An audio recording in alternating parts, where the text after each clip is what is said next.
Alright, so the movie I chose for this first assignment was Gone Girl, um, with Ben Affleck and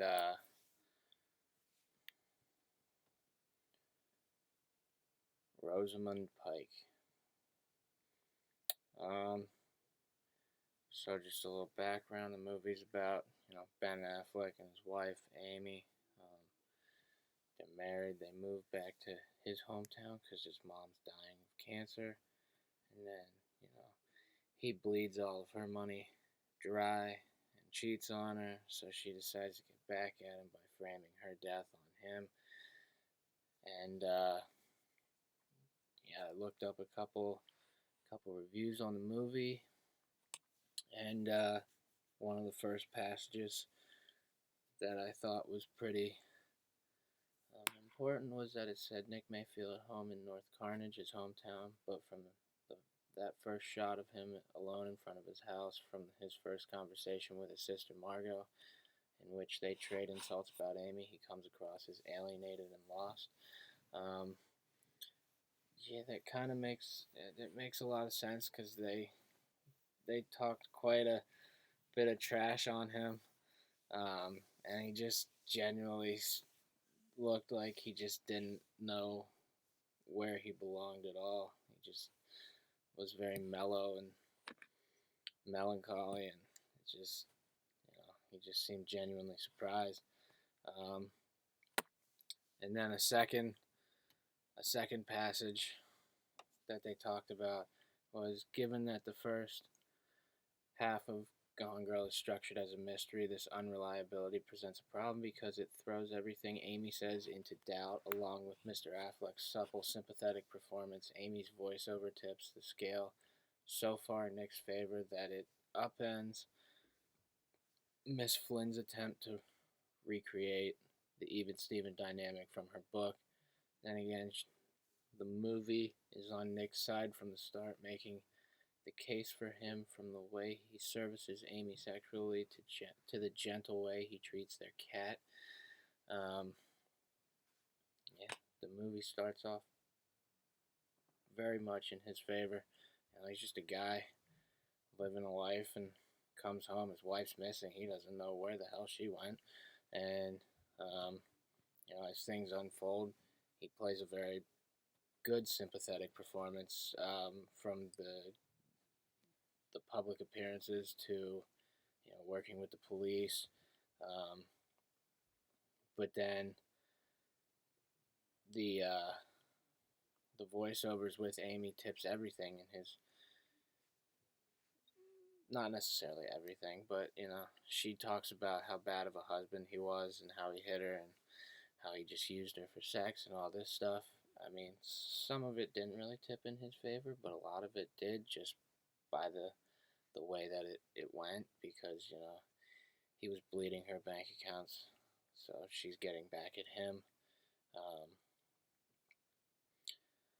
and then it says, then again, the movie is on Nick's side from the start, making the case for him from the way he services Amy sexually to the gentle way he treats his cat. I mean, he's very gentle with the cat in the movie. Another passage that they talked about was Miss Pike has some fine scenes in this section, notably with a pair of hilariously sly lowlifes, Greta and Jeff, who, taken with a pompous, wealthy fool, played by Neil Patrick Harris, suggests that the movie is about to go deeper, that it will surprise you or stir you or say something, anything maybe, by making good on its scene setting images of empty American stores that never happens, and instead the movie just hums along like the precision machine it is. Um, yeah, when they saw Neil Patrick Harris's character at the community outreach uh, um, center, um, while trying to find Amy, it raised some flags because earlier in the movie the parents had talked about how he tried to kill himself whenever they broke up and how he stalked her and all this stuff, and so um, just kind of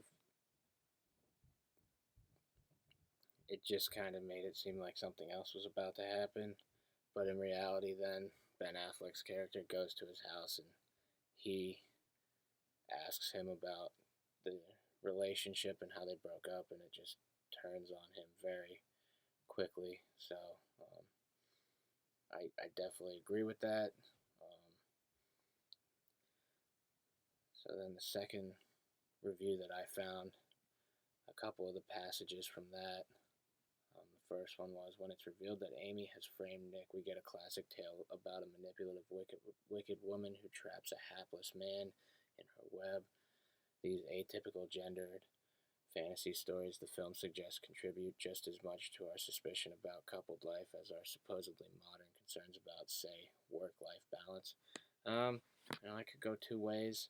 Just because Nick was cheating on her, he drained her of all of her money, and he was just taking advantage of her and using her.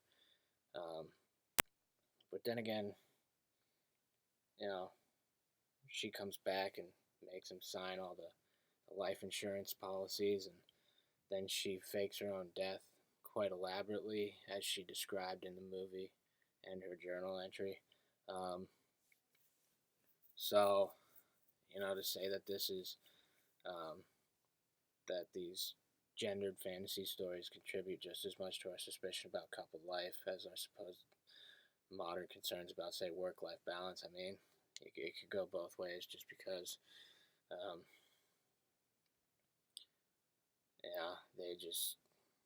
the marriage was falling apart.